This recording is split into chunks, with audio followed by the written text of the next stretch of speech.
Now for all the stuff you really want to hear about, legal and regulatory compliance. So again, I'm Jason Johnson. You'll meet my colleagues Linda Malik and Stephen Holland on the panel afterwards. I am a partner in the data privacy, cybersecurity, and healthcare groups here. And like I mentioned before, we do a lot of work with life science, biotech, medical device, digital health startups. And so I'm going to hit on three main topics very briefly because I want to make sure we get to the panel on time. But I'm going to talk a little bit about data privacy, cybersecurity, and touch on AI. A couple of high-level themes I just want to point out before we get into sort of the details, right? All three of these are not really static compliance obligations, right? So everyone should be thinking about data privacy, cybersecurity, and AI issues if you're using AI products, sort of along the entire life cycle of your company. As Hector mentioned in Han, right, there's going to be a scalability issue, hopefully, if your business is doing well. And what we've seen quite often is that as businesses grow, as they scale, quite often they don't reevaluate or assess the type of information that they're collecting, which is important because what type of information you're collecting is going to impact the type of cybersecurity and data privacy compliance obligations and policies and procedures they have to put in place. But it also is important because, as Hector mentioned, you're more than likely going to be interacting with vendors along the way. And so your vendors can only put into place the types of systems to protect your information if they know the type of information that you have, right? So if, for example, initially you're collecting data from outside sources, not necessarily from hospitals or other academic medical centers where a PHI may be involved, when you start collecting PHI from those entities, it is important to understand that your obligations will change at that point. And so will your privacy obligations and your cybersecurity obligations. And again, if you're using AI-based products, it may impact things, as Aaron mentioned, like IP, confidentiality, and other provisions like that. So again, I'm just going to touch briefly on some of the legal and regulatory layers that you should be considering. And the first is that we do not have a comprehensive federal data privacy law.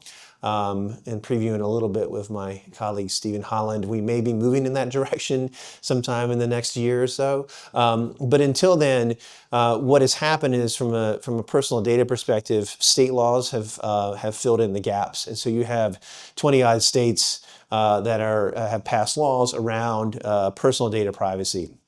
In a lot of instances, this would cover health information because they have categories of data called sensitive personal information. So even though you are not working with an entity, because most people think about HIPAA immediately when we're in the life sciences or the biotech space, even if you're not covered by HIPAA, there may be state laws that you have to comply with. So it is always important to understand from the beginning what type of data you're getting and from what sources. And if you're getting it from third parties, this becomes a diligence issue, right? Because if your product and your system is based upon data that you've collected from outside sources, if that data was not collected appropriately, then you may unfortunately not be able to use that information on your own. So it is important that whenever you're vetting the data sources where you're obtaining data, if it is from an outside party, that you understand how they've collected it and what laws and regulations that they were subject to. Because otherwise then you may not have the right to use that information. And then at the federal level, again, we have HIPAA, which most folks know, and as we heard from Hector and Aaron, there are a lot of cloud-based providers out there that do have systems that you can rely upon for HIPAA-related privacy and security.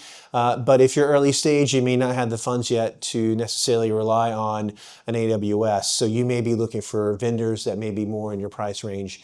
But just as Hector and Aaron and Han have mentioned, right, it is still important to understand what that vendor is doing to protect your data privacy and to make sure that any agreements and contracts that you're into have the right terms to make sure that they're protecting the data appropriately under the right regulatory regime. But also, a lot of these vendors may want to take that information for their own products and for their own purposes.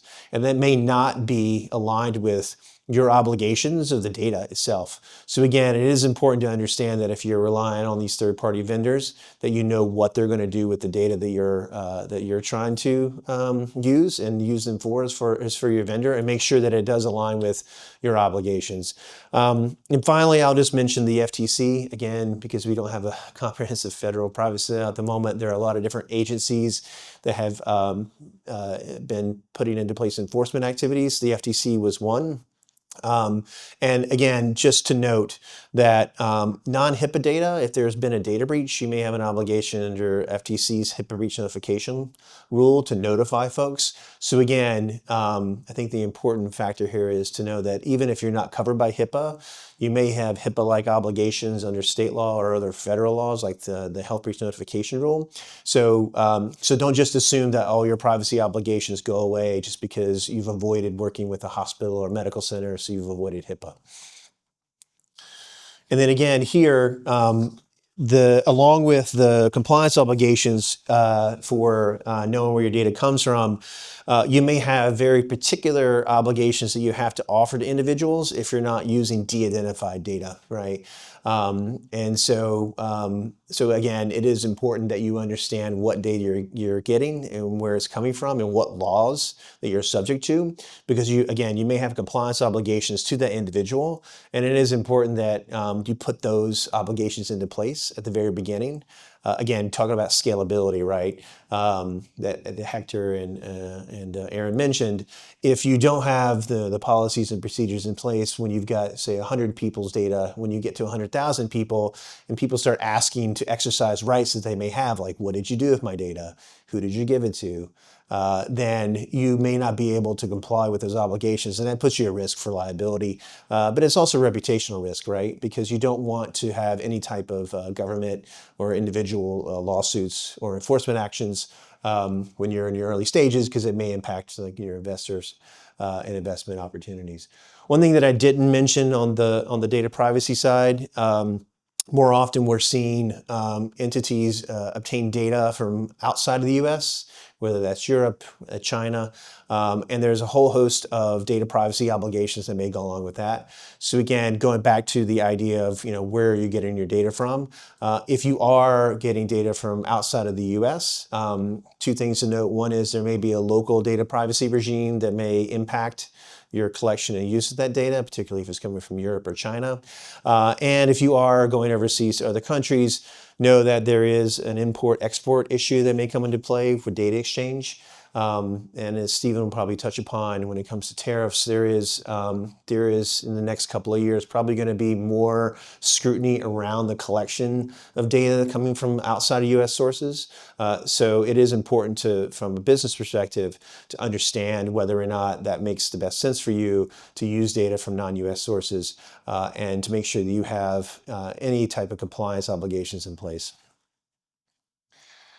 On the cybersecurity side, I think that Hector and Aaron did a really good job of sort of touching upon, the types of security systems and controls that are good to have in place from a best practices compliance approach.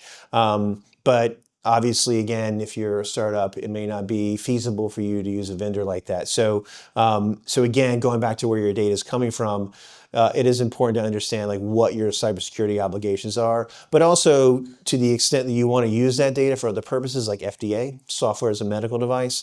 There are cybersecurity requirements for both medical devices as well as like clinical data and the biologics and the small molecule space. And so whenever you're vetting a vendor and you're collecting your data, again, it's important to have those talks and communications with your vendor on an ongoing basis, and to be able to pivot whenever you need to change the type of cybersecurity controls that you have in place. Because again, you don't want to put your data at risk and your company at risk. As Hector mentioned, medical devices has gotten its own special set of cybersecurity requirements last year. So far, those have not been removed or replaced by the Trump administration, as I understand it, so that those seem to still be in place. So again, if you're in the medical device space, particularly AI, software as a medical device, there are very particular cybersecurity requirements that are going to be required in order for you to make sure that you're maintaining your data in a way that's going to allow you to get approval and to move your company forward. Lastly, I just want to mention generally training. One thing that people forget about is most cybersecurity incidents are caused by people, right? People click on things they shouldn't, and they look at things that they shouldn't be looking at.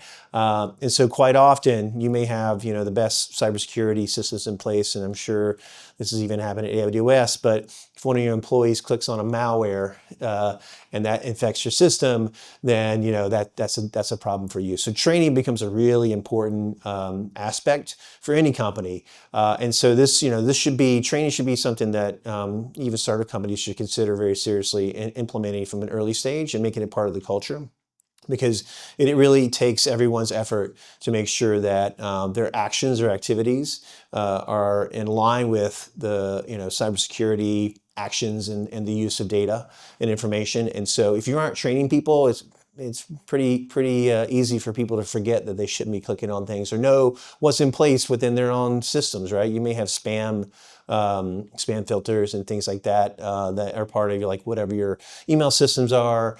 And so again, it is important that people understand, how they should be acting and who to go to if they have questions, right? A lot of times people may not even know who to go to if they have a question. Instead of asking someone, they try to figure it out themselves, and that's never a good idea. So the training can also educate people as to who in the company they should go to, and that should be someone that's very open and ready to help people, because again, good cybersecurity hygiene is a good thing for everyone in the entire company. And so lastly, just to touch very quickly on artificial intelligence. Again, so the slides here are really just, I guess, high level at this point. I think the artificial intelligence arena on the regulatory side is a little bit in flux. Again, I'm not going to steal Stephen's thunder, but I think what we can say is that based on what we've heard from Musk and Trump, there's going to be a lot of deregulation around artificial intelligence. I think the business proposition that folks have to consider is whether or not they want to work in that deregulated environment instead of their business that way, considering things may change in a couple of years. And so I think those are all going to be business questions for folks to ask. But ultimately, right, artificial intelligence and the use of it, right, impacts things outside of regulatory issues. So, for example, intellectual property. Which is what Aaron mentioned is one of the things you should have in place is a good IP regime. And so particularly with the advent of generative AI, a lot of companies do not have policies, or they should, for employees around their use of generative AI products, right? Because to the extent that you are looking for solutions to problems within your company and you put that information into a ChatGPT, that is not confidential. And so what that does is that potentially destroys IP that you're trying to protect, or does not allow you to protect that IP because you've already put it into the public domain. And so again, if you even if you aren't using an AI-based product as part of the product for your company, your employees are probably using ChatGPT internally. So it is important to have, again, policies, procedures, and conversations around the use of artificial intelligence by those employees. And this could also lead to breach of contracts, right? If you have collaborators, again, if you're putting your collaborators' confidential information into a public database, you could be breaching your contracts. And again, that leads to potential liability and reputational issues for your company. So again, going back to the training and the policy side, it is important to think about and level set with your internal folks on how they can use generative AI tools on the public side.